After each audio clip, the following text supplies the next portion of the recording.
Bonjour à tous. Alors aujourd'hui, je vous propose un exercice sur la lecture graphique des fonctions. On va travailler exclusivement sur les équations du type f de x égale m.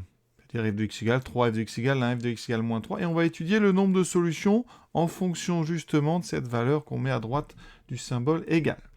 Et donc pour amorcer bien la discussion, on va d'abord résoudre trois équations avec f de x égale 3, f de x égale 1, f de x égale moins 3. Et à chaque fois, on regardera comment on a réussi à déterminer le nombre de solutions, et ça nous servira comme ça pour réussir la deuxième question. On est parti. La première chose à remarquer, c'est le texte. D'abord, on est dans un repère orthonormal. Alors, orthonormal, ça veut dire quoi? Ça veut dire que les deux axes sont en angle droit. Vous voyez, on a un joli angle droit ici. Je vais vous le montrer, cet angle droit. Donc, on a un angle droit ici entre les deux axes, l'axe des abscisses horizontal, l'axe des ordonnées verticales, et ensuite ortho normal. Normal, ça, un vocabulaire pour désigner le fait que les deux unités sur les deux axes sont les mêmes en termes de longueur. Donc ici, vous avez comme ça la même distance entre l'origine et les deux points qui constituent la graduation 1. D'accord? Donc ça, c'est donc le repère orthonormal. Dans ce repère, on considère une courbe représentative donc d'une fonction, c'est la fonction f, elle est définie sur moins 4, 5. Donc vous voyez effectivement que les abscisses des points de la courbe rouge ici sont bien entre moins 4 et 5. Maintenant, donc première question, donc indiquer le nombre de solutions de chacune des équations suivantes. Donc f de x égale 3. Comment déterminer le nombre de solutions de cette équation? F de x égale 3. Eh bien, le 3, c'est une ordonnée. Ça veut dire qu'il va falloir le placer sur l'axe vertical, effectivement. Quand on vous dit f de x égale m, ça veut dire qu'on cherche des valeurs de x qui ont pour image m. Autrement dit, x, c'est une abscisse. Et donc, l'image de x, graphiquement, ça va être une ordonnée. Donc, quand j'écris f de x égale 3, je dois donc déjà bien repérer le 3. Alors, il est juste en haut ici. D'accord, le 3, il est là-haut. À cet endroit, est-ce que j'ai des points de la courbe rouge qui ont pour ordonnée 3? Qu'est-ce que je fais? Bien, je vais prendre ma règle. Ici, j'en ai prévu une. Et je vais placer cette règle au niveau de y égale 3. Vous voyez, ça donne ceci.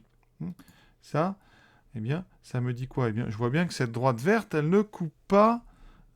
Vous voyez, cette droite, elle ne coupe pas la courbe rouge. Donc, vous n'avez aucun point de la courbe rouge qui a pour ordonnée 3. Conclusion, il n'y a aucun point. Il n'y a aucune abscisse qui corresponde à 3. Donc, aucun réel n'a pour image 3. Donc, le nombre de solutions de f de x égale 3, eh bien, c'est 0. Il n'y a pas réponse aucune. Donc, le nombre, aucune solution. Le nombre, c'est 0. Aucune solution. D'accord? Parce qu'il n'y en a pas d'intersection avec notre horizontale qu'on a placée sur l'ordonnée 3. Deuxième équation, f de x égale 1. Le processus va être le même. Je sais que f de x égale 1, le 1 c'est une ordonnée, donc le 1 il est déjà placé, c'est la graduation sur l'axe vertical. Ici, vous voyez, je souligne ici, on est là, donc, eh bien je prends ma règle, je la place horizontalement donc sur l'ordonnée 1, et je vais chercher l'intersection de ma courbe avec cette droite. Donc ici, on est... Alors je vais prendre une couleur bien voyante. Vous avez ici donc une intersection, d'accord, indiquée par cette croix. Ici, vous avez une deuxième intersection et une troisième intersection. Alors on ne vous demande pas les solutions aujourd'hui, on vous demande juste le nombre. Donc le nombre ici, vous avez 1, 2, 3 intersections. Donc on a 3 solutions. Vous voyez, le nombre de solutions, c'est tout simplement le nombre d'intersections que fera une horizontale avec notre courbe. Alors si on voulait les solutions, on pourrait, mais c'est pas demandé, mais je vais quand même les faire. On enverrait ici chacun des 3 points qu'on a trouvés sur l'axe horizontal. Donc on aurait voué à peu près moins 3,7. Ici on aurait à peu près moins 1,9. Et ici on serait presque, je pense qu'on peut dire qu'on est à 3 ici. Donc voilà pour f de x égale 1. Troisième équation, f de x égale moins 3. C'est la même chose. Je vais placer moins 3 sur l'axe vertical. Alors ici, il est déjà placé, vous voyez, c'est ce moins 3 qu'on a en bas ici. Hein. Moins 3, c'est encore une ordonnée. Je prends donc encore une fois ma règle et je vais la placer ici au niveau de y égale moins 3. On dit que cette droite, elle a pour équation y égale moins 3. Et donc, combien j'ai d'intersections? Eh bien, on doit comprendre ici qu'on a un léger petit creux. Et donc, on n'a qu'une seule solution ici. Hein. On est sur ce qu'on appelle un minimum local. Et donc, on a une solution. Ce genre de forme, hein, si on doit accentuer, ça fait ceci. Ouais. Vous avez ici qu'une seule intersection avec la droite horizontale qu'on va tracer. Et maintenant, on passe à un cas plus général. Donc, on considère f de x égale m, on ne connaît pas m, et on cherche justement les valeurs qu'on aurait bien pu donner à m pour qu'on n'ait aucune solution. Alors, dans notre premier exemple, qu'est-ce qu'on avait marqué? Eh bien, on n'avait aucune solution dans le cas où on mettait à moins 3, enfin à 3. Et pourquoi on n'avait pas de solution? Parce que ça ne coupait pas la courbe rouge. Donc, il faut trouver toutes les ordonnées pour lesquelles, quand je place cette droite, je n'ai pas d'intersection. Donc, vous voyez déjà, quand on est au-dessus de moins 2, 3, on n'a pas de solution.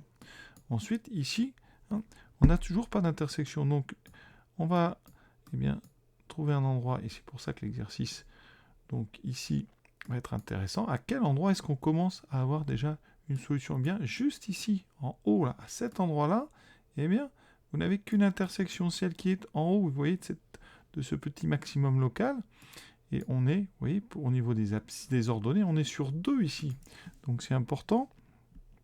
Ça veut dire que donc, pour la première question, eh bien, il suffit de prendre donc m strictement plus grand que 2. En m égale 2, j'aurai une solution. D'ailleurs, ça va m'intéresser pour la réponse d'après.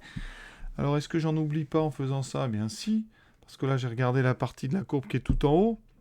Mais j'aurais bien pu regarder tout en bas, effectivement. Si je me mets trop bas, je n'ai pas d'intersection. Je n'ai pas non plus d'antécédent. Donc ici, eh bien, il faut regarder. Pour des valeurs par moins 5, moins 6, je n'aurai pas de solution. Et la première fois où j'aurai des solutions en remontant, c'est au niveau justement de ce qu'on vient d'étudier en question 3. C'est au niveau de moins 3. En moins 3, je suis juste en bas. Vous avez bien compris mon petit dessin. En moins 3, on est comme ceci.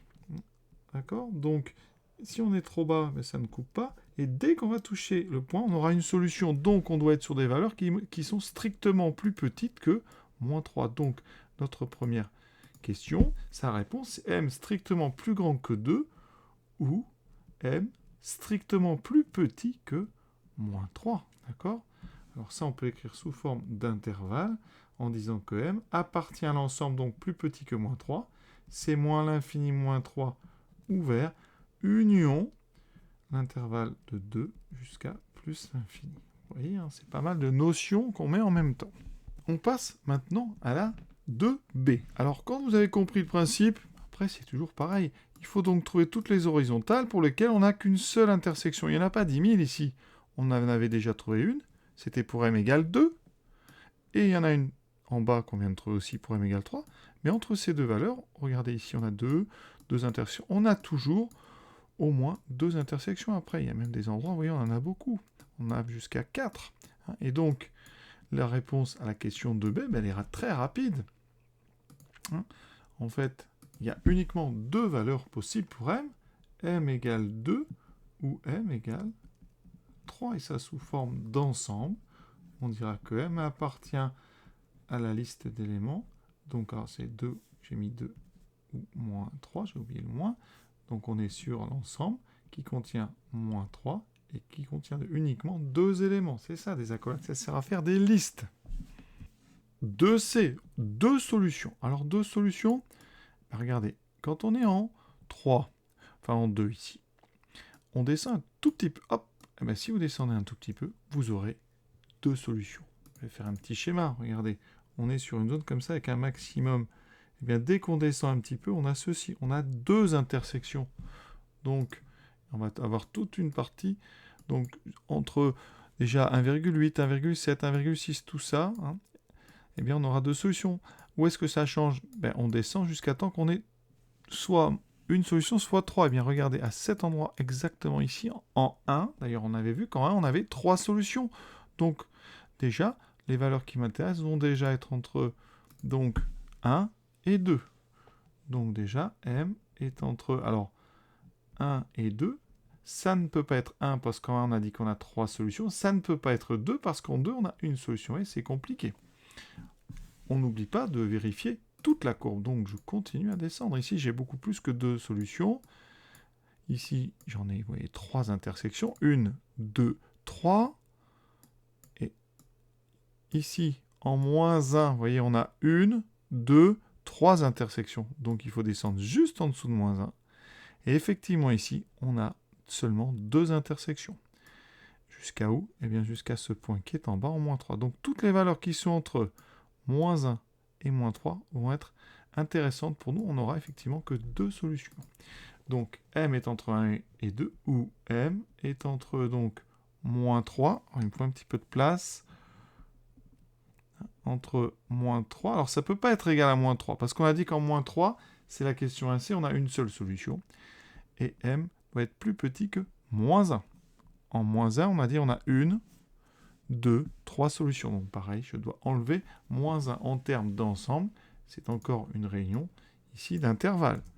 On va écrire ça sous la forme donc M appartient donc à l'intervalle ouvert moins 3, moins 1, union 1, 2. On continue avec 3 solutions. Alors, 3 solutions, il y a déjà des endroits qu'on a trouvés plusieurs fois. Par exemple, ici, quand on est en 1, on a 1, 2, 3 solutions. Alors, juste au-dessus de 1, on a 2 solutions. Et juste en dessous, on en a 1, 2, 3, 4. Vous voyez? Donc, on a ici une valeur isolée. Pour 3 solutions, on peut prendre m égale 1. On va quand même continuer à regarder toute la courbe. On avait déjà aussi vu que quand on est en moins 1 ici, on avait 1, 2, 3 solutions. Juste en dessous, on en a 2. Vous voyez, 1 et 2. Donc, il faut regarder au-dessus. Alors, au-dessus, j'ai combien de solutions? Ah, ben effectivement, et si je me mets ici, je vais vous les entourer, on a effectivement 3 solutions. Hein. Une ici, une là et une là. Et ça va être le cas hein, quand on remonte un petit peu. Hein. Si je monte un petit peu, j'ai encore 3 solutions. Jusqu'où? Ben, jusqu'au moment où j'en ai une quatrième qui apparaît. Et donc, on aura 3 solutions entre cette droite ici et cette droite là. Donc, sur la droite du bas, on a 3 solutions. Donc, on va être supérieur ou égal à moins 1. Donc, on est supérieur ou égal à moins 1. Par contre, on va devoir aller jusqu'à 0. Mais 0, ça ne va pas parce qu'en 0, on a 4 solutions. D'accord? Donc ici, m est entre moins 1 et strictement négatif. En termes d'ensemble, on dira que m appartient. Alors vous avez le 1 qui est tout seul, donc 1. Union, donc tout ce qui est entre moins 1 et 0. Attention, moins 1 est inclus et 0 est exclu. Il me reste, dernière partie, 4 solutions. Alors avant de la faire, regardez pour l'instant. Je vais faire une droite verticale. Là-haut, je vais mettre les plus l'infini, moins l'infini.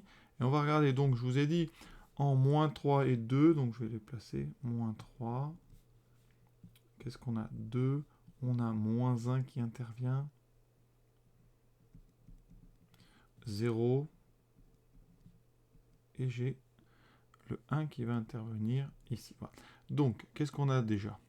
On sait que quand on est donc au-dessus de 2, donc ici, on n'a aucune solution. Quand on est plus petit que moins 3, ici, on n'a aucune solution. Ensuite, en moins 3 et 2, en moins 3 et 2, donc je vais les placer, voilà, moins 3 et 2, on a 2 solutions. Ensuite, je vais prendre du orange. 2, alors qu'est-ce qu'on a fait? Nous, on a dit de 1 à 2, donc ici, on est en 2 solutions. Ensuite, de moins 3 à moins 1, on a 2 solutions. Vous voyez, on a tout fait. Ensuite, qu'est-ce qui se passe de 1 à moins 1? Alors en 1, il me faut une autre couleur. En 1, j'ai ici 3 solutions. Ici, j'ai 3 solutions. De moins 1 à 0, Donc ici, j'ai 3 solutions. Il me reste uniquement, vous voyez, qui n'a pas été pour l'instant compté, tout ce qui va de 0 inclus jusqu'à 1 exclu. Et effectivement, si on regarde, hein, eh bien, regardez ma droite horizontale. Si je la place en 0, donc juste en dessous, j'ai 3 solutions. Sur 0, regardez, j'ai 4 solutions. Hein. On va les indiquer. Hein. En 0, j'ai 1, 2, 3, 4 intersections. Donc j'ai 4 antécédents pour 0. Donc l'équation f de x égale 0 a 4 solutions. Ensuite, si je remonte un tout petit peu, eh bien, vous voyez bien, on a 1, 2, 3, 4 intersections encore. Donc on a 4 solutions. Jusqu'à où ça va faire ça? Eh bien, jusqu'à cet endroit ici.